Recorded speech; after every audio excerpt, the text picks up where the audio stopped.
Students, कैसे हो? जय हिंद, वंदे मातरम। तो आज जो अपना टॉपिक है वो टॉपिक है संघीय व्यवस्था। ध्यान देना, वेरी इंपॉर्टेंट टॉपिक है ये टॉपिक तो क्लास में तो लग रहा है, यानी 12th में प्लस बीए सेकेंड ईयर में प्लस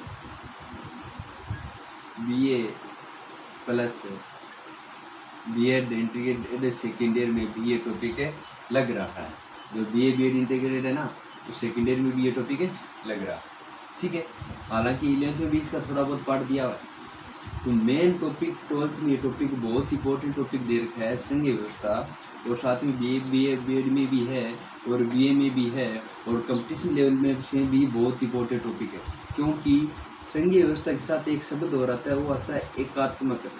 तो एकात्मक से दोनों से मिलकर वेरी इंपॉर्टेंट क्वेश्चन पूछा जाता है हर बार इन संघात्मक संघीय व्यवस्था से और एकात्मक व्यवस्था से एक क्वेश्चन जरूर पूछा जाता है। और वो भी कैसे, जैसे क्वेश्चन दे दिया क्या यह संघात्मक है या एकात्मक, इस प्रकार से व्यवस्था के बारे में पूछा जाता है। वेरी इंपॉर्टेंट टॉपिक, ध्यान देना इस पर। तो आज अपन टॉपिक बात करेंगे संघीय व्यवस्था के बारे में, ठीक है। तो जैसा कि मेरा पढ़ाने का तरीका जैसे आपको बता दिया है कि मैं सबसे पहले कोई भी शब्द दो या कोई भी टॉपिक उसकी मैं डेफिनेशन या परिभाषा पढ़ाता हूँ, उसके बाद अपन आगे बढ़ते हैं। तो संघीय व्यवस्था के बारे में पहले अपन संघीय शब्द के बारे में जानकारी करेंगे, यानी संघीय व्यवस्था की परिभाषा क्या है। तो ध्यान देना, संघीय व्यवस्था की परिभाषा, ये शब्द है किस भाषा का शब्द है? संघीय शब्द लैटिन भाषा का शब्द है। किस भाषा का शब्द है? लैटिन यर्मन भाषा का शब्द है, लैटिन भाषा शब्द है। और लैटिन भाषा के कौन से शब्द से बना हुआ है? तो बना हुआ है फोइडस शब्द से। किस शब्द से बना है? फोइडस शब्द से बना हुआ शब्द है। किस शब्द से बना हुआ है? फोइडस शब्द से ये बना हुआ शब्द है, ठीक है। आगे चलिए, ये तो इसकी डेफिनेशन होगी, एक शब्द में आ गया इसका उत्तर। अगर इसकी फुल डेफिनेशन पढ़े या फुल परिभाषा पढ़े तो ध्यान देना कि इसके बारे में क्या कहा गया है, यानी इसकी अभिप्राय देखिए फुल, तो ये आएगा कि एक नया राज्य है, एक नया राज्य है जिसे विभिन्न इकाइयों के मध्य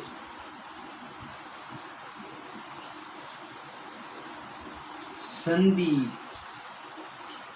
या समझौते के तहत बनाया गया हो। यानी कहना क्या चाहता है? कहना यह चाहता है कि संघीय व्यवस्था वो व्यवस्था है जिसके तहत एक नया राज्य का रूप लिया है, जिसने एक नया राज्य बनाया है। और नया राज्य कैसे बना है कि विभिन्न इकाइयाँ, यानी छोटे छोटे विभिन्न इकाइयाँ हैं, अब छोटे छोटे क्षेत्र हो या बड़े बड़े क्षेत्र हो, उन जैसे राजनीतिक क्षेत्रों से कैसे क्षेत्र हो, उन सबको मिलाकर, यानी संधि या तो संधि या समझौते के तहत। संधि में क्या है कि भाई तू ये क्षेत्र रख, मैं ये क्षेत्र, जो भी बातें होती हैं उनके तहत संधि या समझौते के तहत एक नया राज्य बनाया गया है। वो राज्य क्या कहलाता है? संघीय व्यवस्था के रूप में कहलाता है। तो ध्यान रखना, इस संघीय व्यवस्था का एक सामान्य और एक शब्द में शाब्दिक अर्थ हो जाएगा संधि या समझौता। ये इसका सामान्य या शाब्दिक अर्थ हो जाएगा। ये तो इसकी बात होगी। वापस देखो, संघीय व्यवस्था लैटिन भाषा का शब्द है और किस शब्द से बना है? फोइडस शब्द से बना हुआ है, ठीक है। फोइडस शब्द से बना हुआ है और इसका अभिप्राय क्या है? तो संधि या समझौता, ठीक है। और इसकी पूर्ण परिभाषा देखें तो एक नया राज्य है जिसे विभिन्न इकाइयों के मध्य संधि या समझौते के तहत बनाया गया हो। ये तो इसका परिभाषा है। अब देखिए तो भाई संघीय व्यवस्था में राज्यों को क्या नाम दिया गया है? अलग अलग नाम से जाना जाता है। जैसे अमेरिका में क्या कहा जाता है? अमेरिका में संघीय व्यवस्था में राज्य बोला जाता है। और स्विट्जरलैंड में क्या कहा जाता है? स्विट्जरलैंड में क्या कहा जाता है? कैंटिनो कहा जाता है, ठीक है। और रूस में गणतंत्र कहा जाता है। रूस में क्या कहा जाता है? गणतंत्र कहा जाता है। और कनाडा में क्या कहा जाता है? और कनाडा में प्रांत कहा जाता है। कनाडा में प्रांत कहा जाता है। देखो वापस इसको कि क्या बताया मैंने, ये ध्यान रखना कि अमेरिका में संघीय व्यवस्था को क्या बोला जाता है? अमेरिका में संघीय व्यवस्था को क्या बोला जाता है? राज्य बोला जाता है। और स्विट्जरलैंड में क्या बोला जाता है? स्विट्जरलैंड में क्या बोला जाता है? कैंटिनो बोला जाता है, बोला जाता है, ठीक है। और रूस में क्या बोला जाता है? गणतंत्र बोला जाता है। रूस के बाद अब देखिए कनाडा में, और कनाडा में क्या बोला जाता है? प्रांत बोला जाता है। ये तो अपने संघीय व्यवस्था की बात की। आपके दिमाग में ये भी आना चाहिए कि संघीय व्यवस्था सबसे पहले आया कहाँ था? ये संघीय व्यवस्था सबसे पहले आया कहाँ था? संघीय व्यवस्था सबसे पहले आया कहाँ था? तो ध्यान देना, विश्व का पहला व प्राचीनतम जो साक्ष्य मिलता है, वो प्राचीनतम साक्ष्य कहाँ मिलता है? वो मिलता है अमेरिका में। कहाँ मिलता है? अमेरिका में मिलता है। कहाँ मिलता है? अमेरिका में मिलता है, ठीक है। और अमेरिका का संविधान कब बना था? 1789 में। 1789 के संविधान से ही ये सबसे पहले संघीय व्यवस्था का अस्तित्व बताया जाता है। यानी विश्व का पहला व प्राचीन साक्ष्य मिलता है वो अमेरिका के संविधान से मिलता है। अमेरिका के संविधान से मिलता है। और अमेरिका का संविधान बना था 1789 में, जिस टाइम फ्रांस की क्रांति भी हुई थी, ठीक है। 1789 में बना था। ये तो बात अपने विशिष्ट पर बात की। आगे चले तो ध्यान रखना कि जो भारत में संघीय शासन व्यवस्था अपनाई गई है ना, भारत में क्या अपनाई गई है? संघीय शासन व्यवस्था अपनाई गई है। और भारत में संघीय शासन प्रणाली अपनाने का दो कारण बताया जा रहा है।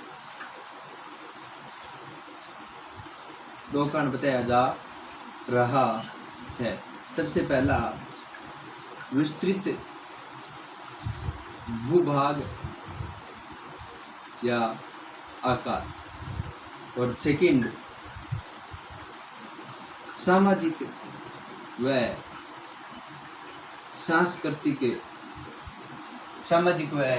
सांस्कृतिक विविधता। ये दो कारण है भारत में संघीय प्रणाली लेकर आते हैं। पहला, विस्तृत भूभाग व आकार। दूसरा सामाजिक और सांस्कृतिक विविधता। क्यों? भारत में अगर आप जाओ तो थोड़े थोड़े दूर में भाषा चेंज हो जाती है, तो ये क्या सामाजिक सांस्कृतिक भेदभाव का रीजन है। इसी कारण क्या क्या भारत में संघीय प्रणाली अपनाई गई है। हालांकि ध्यान रखना, नोट लगा लो, नोट, भारत के संविधान में, ध्यान रखना, भारत के संविधान में कहीं भी क्या नाम नहीं है? संघीय शब्द का उल्लेख नहीं है। भारत के संविधान में कहीं भी संघीय शब्द का उल्लेख नहीं है। जबकि अनुच्छेद 1, उस अनुच्छेद 1 में केवल ये कहा गया है कि राज्यों का संघ क्या कहा गया है? राज्यों का संघ ही रूप नाम दिया गया है। भारत के संविधान में कहीं भी संघीय शब्द का उल्लेख नहीं है। केवल अनुच्छेद 1 में, प्रथम अनुच्छेद में राज्यों का संघ शब्द का उल्लेख है, ठीक है, संघ शब्द का उल्लेख। भारत जब आजाद हुआ था उसमें भारत में भारत आजादी, भारत जब संविधान लागू हुआ था उसमें भारत में 14 राज्य या 14 प्रांत व एक केंद्र प्रदेश था। 14 प्रांत व एक केंद्र प्रदेश था। और वर्तमान में कितने केंद्र प्रदेश व है, कितने राज्य है? तो ध्यान रखना 28 तो राज्य है और केंद्र प्रदेश 8 ही है।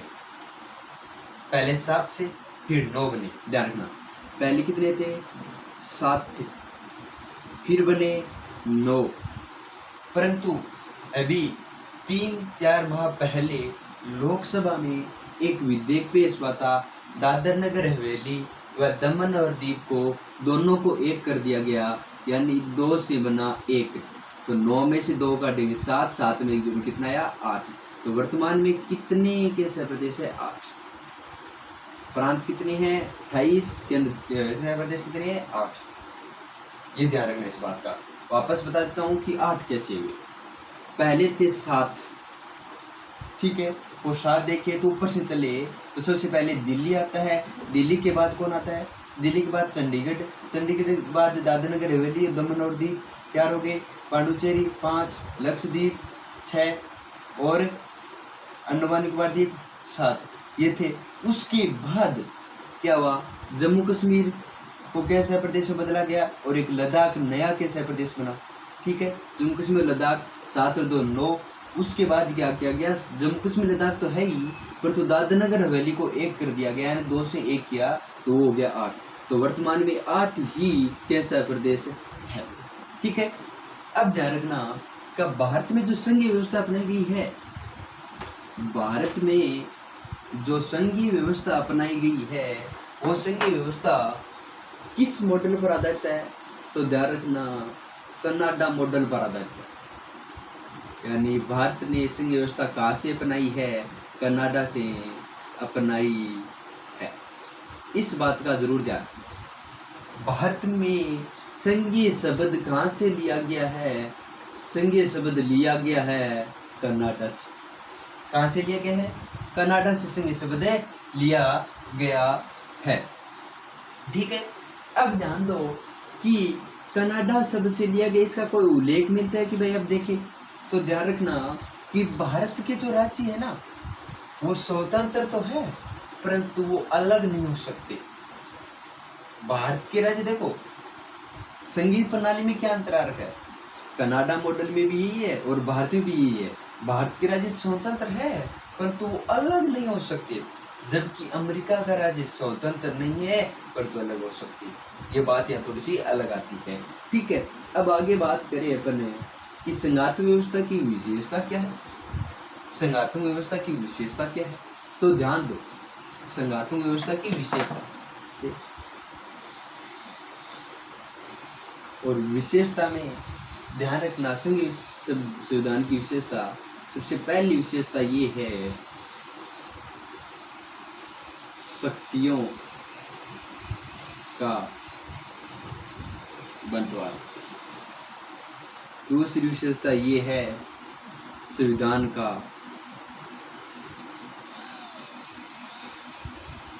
सर्वोच्च, ठीक है।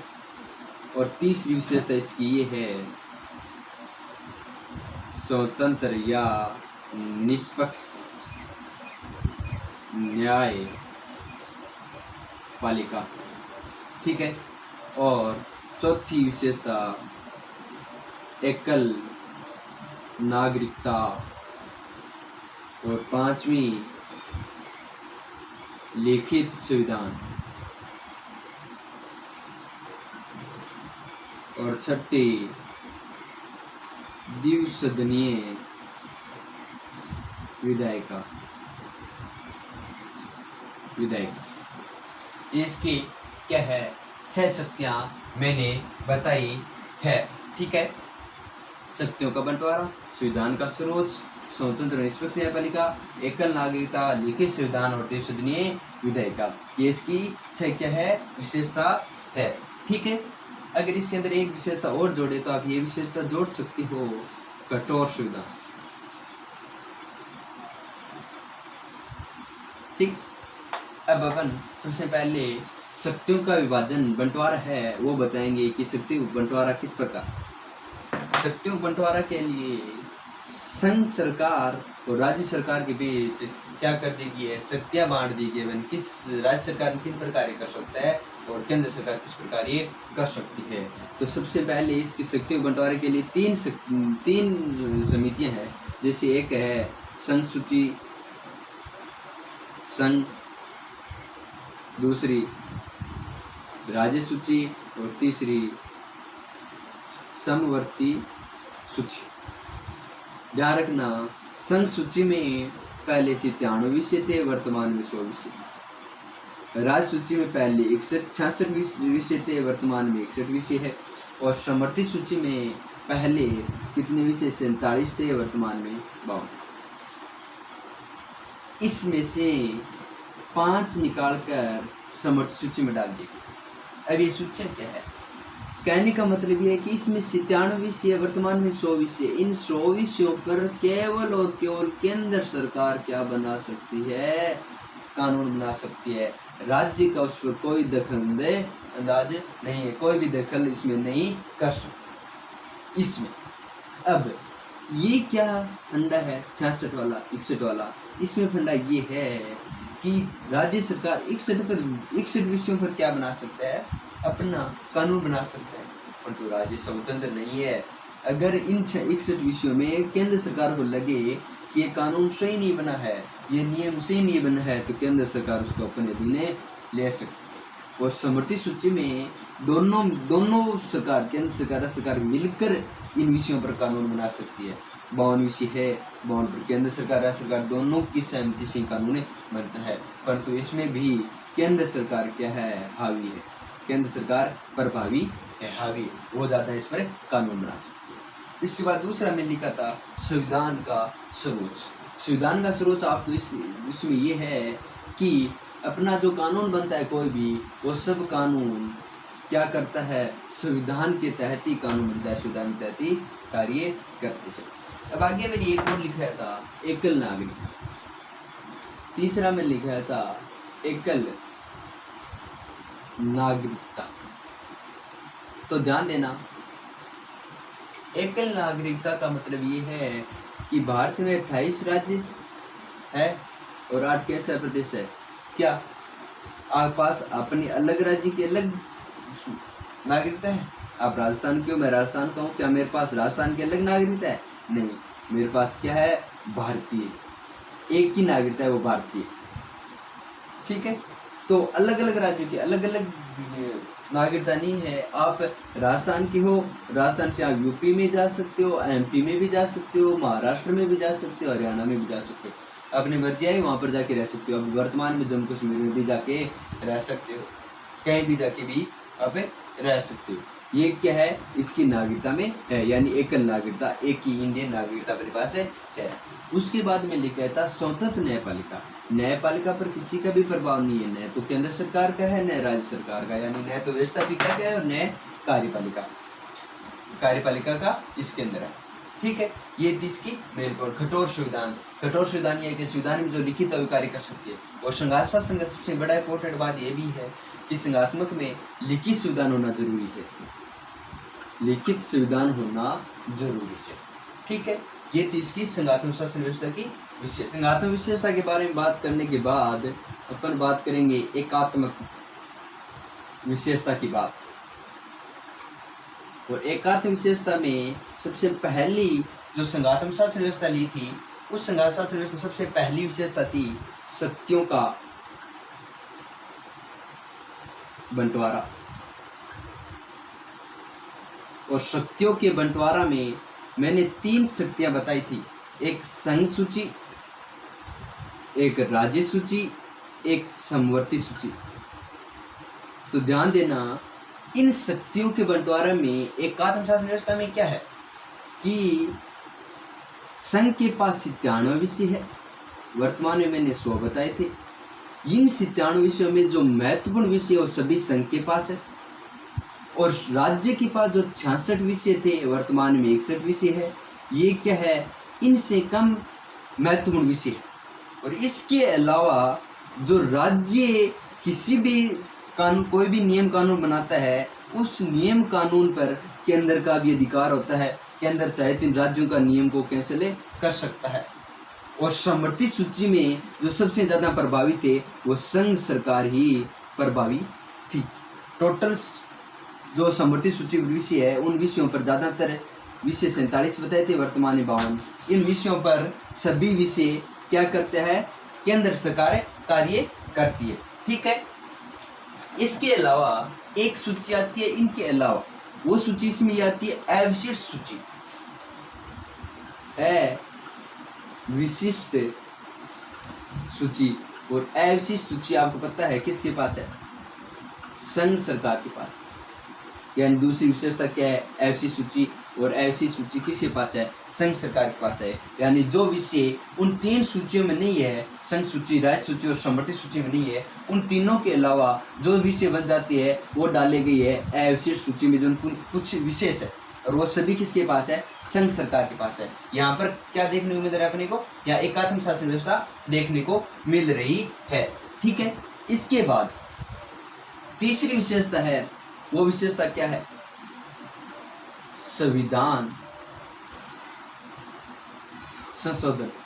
और संविधान संशोधन केवल और केंद्र सरकार ही करती है, राज्य सरकार का इसमें कोई रोल नहीं है, राज्य का इसमें कोई रोल नहीं है। तो संविधान संशोधन ही एकात्म शासन व्यवस्था को देखने को मिल रहा है। उसके बाद चौथी विशेषता इसकी आ रही है, वो आ रही है एकल संविधान। क्या भारत में 28 राज्य 8 केंद्र प्रदेश है, 8 केंद्र प्रदेशों में अलग संविधान है 8 का, 28 राज्यों का अलग संविधान है, नहीं है, केवल एक ही संविधान है और वो एक संविधान ही 28 राज्यों 8 केंद्र प्रदेशों में क्या कर रहा है, शासन व्यवस्था कर रहा है। ठीक है, इन 8 का मैंने सॉल्यूशन बता दिया। 8 क्या है, पहले 9 थे, वर्तमान में 8 है। ये आपको ध्यान होना चाहिए कि भी 8 में बार बार 8 लिख रहे हैं, उसका मतलब 8 क्या है, यहाँ पर 8 केंद्र प्रदेश, वर्तमान में 9 नहीं है, इसका ध्यान रखना थोड़ा। एकल संविधान, ठीक है, जैसे आप इसको थोड़ा सा और आगे बढ़े तो इतना जरूर है संविधान में कि भाग 5 क्या है, अलग है, केंद्र सरकार के पास है, और भाग 6 है वो किसके पास है, राज्य सरकार के पास है। ये थोड़ा सा अलग किया गया है, परंतु संविधान एक ही है, एकल संविधान। ठीक है, उसके बाद देखिए तो एक और शक्ति आती है राष्ट्रपति के पास, वो आती है आपात शक्ति। जो क्या है, आपात शक्ति। क्या आपातकाल में राज्य प्रभावी रहता है, कभी नहीं रहता। आपात शक्ति 3 प्रकार लिखते हैं, 352, 356 और 360। 352 तो राष्ट्रीय आपातकाल कहलाता है, 356 क्या कहलाता है, राष्ट्र शासन या राज्यों में आपातकाल लगता है, और 360 वित्तीय आपातकाल है। और तीनों स्थिति में राज्य कोई प्रभावी नहीं रहता।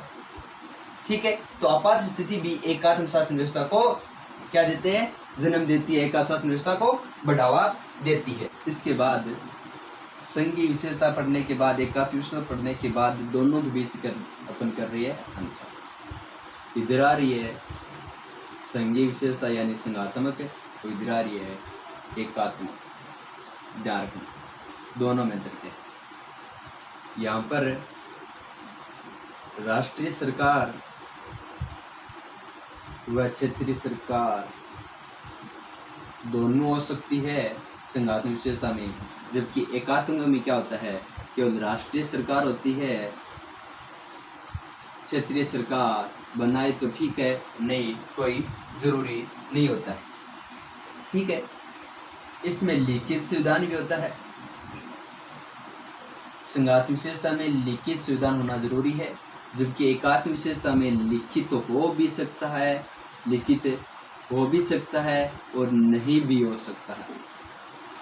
एकात्म विशेषता में लिखित संविधान हो भी सकता है और नहीं भी हो सकता है। ठीक है, और ध्यान रखना इसमें संविधान का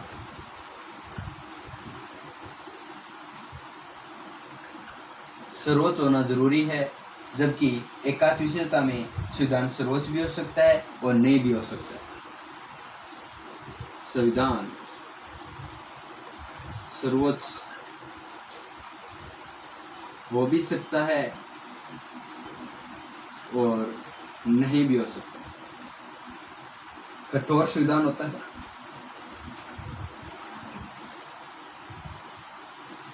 कठोर नहीं भी हो सकता है। जैसे फ्रांस में क्या है, कठोर संविधान है, जबकि ब्रिटेन में क्या है, कठोर संविधान नहीं है, लचीला संविधान। ब्रिटेन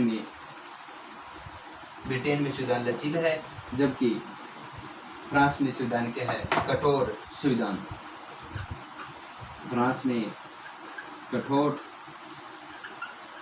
और ब्रिटेन में क्या है, लचीला। ठीक है। इसमें स्वतंत्र न्यायपालिका होती है,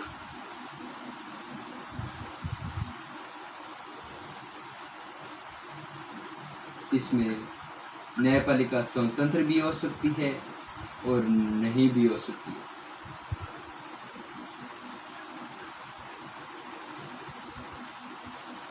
यहाँ पर जो विधायिका होती है, विधानमंडलीय संसद होती है, वो द्विसदनीय होती है, जबकि द्विसदनीय विधायिका, जबकि यहाँ पर जो विधायिका है वो एक सदनीय भी हो सकती है। जैसे ब्रिटेन में एक सदनीय है, ब्रिटेन में दो सदनीय है, जबकि चीन में एक सदनीय। वापस देखना, राष्ट्रीय सरकार व क्षेत्रीय सरकार संघात्मक दोनों होती है, जबकि एकात्म राष्ट्रीय सरकार एक ही होती है। जबकि संघात्मक शासन व्यवस्था में लिखित संविधान होता है, जबकि एकांश शासन व्यवस्था में लिखित संविधान नहीं होता है। संघात्मक शासन व्यवस्था में सर्वोच्च संविधान होता है, जबकि एकांश शासन व्यवस्था में सर्वोच्च संविधान नहीं होता। संघात्मक शासन व्यवस्था में कठोर संविधान होता है, जबकि एकात्म में कठोर हो भी सकता है, नहीं हो सकता। जैसे फ्रांस में एकात्म शासन विशेषता है और एकात्म होने के बावजूद वहाँ पर कठोर संविधान है, जबकि ब्रिटेन में एकात्म संविधान होने के बाद लचीला संविधान है। और यहाँ पर स्वतंत्र न्यायपालिका हो सकती है एक संघात्मक विशेषता में, और एकात्म में क्या होता है, स्वतंत्र न्यायपालिका नहीं होती है। और यहाँ पर द्विसदनीय विधायिका होती है, और इधर द्विसदनीय विधायिका हो भी सकती है, नहीं भी हो सकती। जैसे चीन में एक ही विधानमंडल है, और ब्रिटेन में दो विधानमंडल है, दो विधायिका है। ठीक है, ये थे अपने संघीय व एकात्मक शासन विशेषता। ठीक है, इसके बारे में अपन वापस जो स्टार्ट किया था टॉपिक पे, उससे वापस एक बार रिवाइज कर रही है कि भाई अपन क्या क्या किया। सबसे पहले मैंने बताया था संघीय विशेषता के बारे में, और संघीय विशेषता आपको पता होगी संघीय शब्द की कहाँ से लिया गया है, लैटिन भाषा से लिया गया है, और किस शब्द से बना है, फोइडस शब्द से बना है। सामान्य जानकारी छोटे छोटे बता रहा हूँ। संघीय शब्द लैटिन भाषा का शब्द है और फोइडस शब्द से बना हुआ शब्द है। ठीक है, और इसका सामान्य अर्थ क्या है, वो अर्थ है संधि या क्या है, समझौता। और इसकी विस्तृत परिभाषा मैंने बताई थी कि एक नया राज्य जिसे विभिन्न इकाइयों के बीच संधि या समझौते के तहत बनाया गया हो, वो संघीय विशेषता के अंदर आता है। और मैंने ये बताया था संघीय शब्द सबसे पहले या संघीय विशेषता सबसे पहले कहाँ देखने को मिली थी। सबसे पहले संघीय विशेषता हमें देखने को मिली थी, वो मिली थी अमेरिका के संविधान में, सबसे पहली और प्राचीन है। ठीक है, और कब अमेरिका का संविधान बना था, 1789 में बना था। वहाँ पर सबसे पहले में संघीय विशेषता देखने को मिली थी। उसके बाद मैंने बताया था कि जो भारत है, भारत ने संघीय विशेषता अपनाई है, भारत ने संघीय विशेषता अपनाई है। और भारत की जो संघीय विशेषता है वो किसके पर आधारित है, किसके मॉडल पर आधारित है, तो वो थी कनाडा के आधार पर।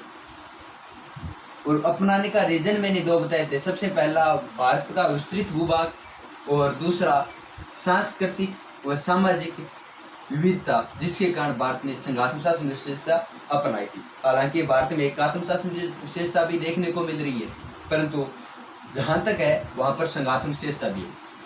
भारत के संविधान में कहीं भी संघीय शब्द का उल्लेख नहीं है, भारत के संविधान में कहीं भी संघीय शब्द का उल्लेख नहीं है। केवल अनुच्छेद आता है एक, उसमें भी ये बोला गया है राज्यों का संघ, राज्यों का संघ, भारत क्या है, राज्यों का संघ, ठीक है। और भारत में ये बता दिया। इसके बाद संघ विशेषता, जो विशेषता पढ़ी थी उसको मैं 3 बार अपन पढ़ चुकी है, क्योंकि संघात्मक विशेषता और एकात्मक विशेषता में 99 विशेषता क्या है, सेम है, और उसके बाद अंतर क्या था वो भी सेम।